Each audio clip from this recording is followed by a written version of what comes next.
දවසකට පැය 7ක් 8ක් නිදාගත්තත් උදේ නැගිටිද්දි මාරම මහන්සියක්. නිකන් හරියට ඇඟ තලලා දාලා වගේ දැනෙන වෙලාවල් ඔයාටත් තිබිලා තියෙනවද? ඔව්. ඒ වගේ දවස් අපි හැමෝටම තිබිලා තියෙනවා. ඉතින් දෙයියනේ පැය 7ක් 8ක් හොඳට නිදාගෙන ඇයි මෙහෙම වුනේ? මේ ප්‍රශ්නේ වගේ අහලා නැද්ද ඔයා? මේ ප්‍රශ්නේ ඔයාට කවදාවත් ඇවිල්ලා නැද්ද? සහ සමහරක් දවස් තියෙනවා අපි නිදාගන්නේ පොඩි වෙලාවයි. පැය එකමාරයි. එහෙම නැත්නම් පැය 3යි. හැබැයි මේ දවස්වලට අපිට නිින්දෙන් අවදි වුණාට පස්සේ මාරම ෆ්‍රෙෂ් එකකුත් දැනෙනවා. අද දවසේදී මම කතා කරන්නේ කොහොමද මේක වෙන්නේ කියන කාරණාව ගැන. ඇත්තටම මේක වෙන හේතුව පැහැදිලි කරොත් නිදා ගන්නවා කියලා කියන්නේ ඔයා නිකන් හරියට ට්‍රැක් එකක දුවනවා වගේ. හැබැයි එකපාරක් විතරක් නෙමෙයි. හිතන්න මීටර් 400 ගේ ධාවන පතයක ඔයා 5-6 වතාවක් දුවනවා වගේ දෙයක් තමයි නිදා ගන්නවා කියලා කියන්නේ. ඒ කියන්නේ එක්තරා සයිකල් එකක් තියෙනවා.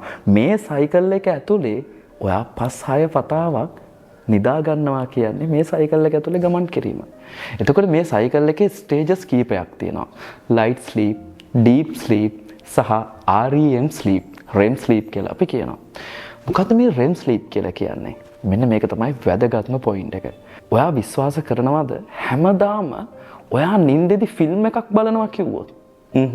ඔව්. ඔයා නින්දෙදි ෆිල්ම් එකක් බලනවා. මේ ෆිල්ම් එක බලන වෙලාවට ඔයාගේ ඇහිපිය වැහැලා තිබුණත්, අයිලිඩ් එක වැහිලා තිබුණත්, ඇහි බෝලය වේගින් එහාට මෙහාට චලනය වෙනවා. මෙන්න මේක තමයි REM. එහෙම නැත්නම් REM sleep එකේදී වෙන්නේ. මෙන්න මෙතනදී තමයි සරලම කිව්වොත් ඔයා හීන දකින්නේ. මේකෙන්නේ මේ සයිකල් එකේ අන්තිම කොටසදී. සහ මේ REM sleep එකේදී තමයි සරලවම කිව්වොත් ඔයා දවස පුරාවට ග්‍රහණය කරපු දේවල් හැම දෙයක්ම ඔයාගේ මොළයේ විසින් විසඳන්නේ. ඔයාගේ emotions, පාඩම් කරපු දේවල් ගිහිලා අදාළ තැන්වල ගබඩා කරන එක, හැඟීම් දැනීම් වලට අදාළ solutions දෙන එක, ඔයාගේ body එක repair කරන එක සහ ඔයාගේ creativity එක එළියට ගන්න එක හැම දෙයක්ම වෙන්නේ මේ REM එහෙම නැත්නම් REM sleep එකේදී. හැබැයි අපේ අයට මොකද්ද වෙන්නේ? සමහරක් වෙලාවට අපි ෆෝන් එක ළඟ තියාගෙන නිදා ගන්නවා. ඕන එක පාටම කෝල් එකක් ඇවිල්ලා අපි අවදි වෙනවා. අවදි වෙන්නේ කොතනද? හරියටම කිව්වොත් අර සයිකල් එකේ මැද්දේදී. නේද? එක්ක ලයිට් ස්ලිප් එකේදී නැත්නම් ඩීප් ස්ලිප් එකේදී REM ස්ලිප් එකට යන්නේ නැහැ. එතකොට මොකද වෙන්නේ? එතකොට සරලවම ආගේ නිින්දේ වැදගත්ම පාර්ට් එක. ඒ සයිකල් එකේ වැදගත්ම පාර්ට් එක REM සයිකල් එක වට මිස් වෙනවා. REM සයිකල් එක මිස් වෙලා නැගිටිනවා කියනවා. ආගේ ඇඟට මාර අමාරුයි. ඇඟ නිකන් තලා දාලා වගේ. ඇයි? ඔයා කොච්චර පැය 7ක් නිදාගත්තත් ඔයාට quality sleep එකක් හම්බුනේ නැහැ. තවත් සමහරක් වෙලාවට ෆෝන් එක ඔබ නිදා ගන්න යනකොට නොදැනුවත්වම නිින්ද යන වෙලාවක් දන්නෙත් නැහැ. ඉතින් එලාම් එකට ඔහේ හැරෙන ඔන්න එතකොටත් ඔයාට REM මේ REM cycle එකේ මැද්දේදී අවදි වීමක් සිද්ධ වෙන්න පුළුවන්.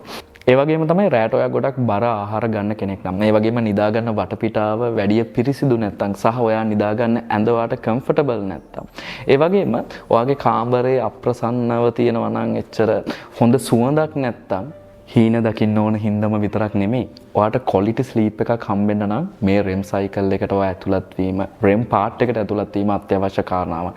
ඒ හින්දා කීයටවත් මේ දේ මිස් කරන්න නම් හිතන්නවත් එපා.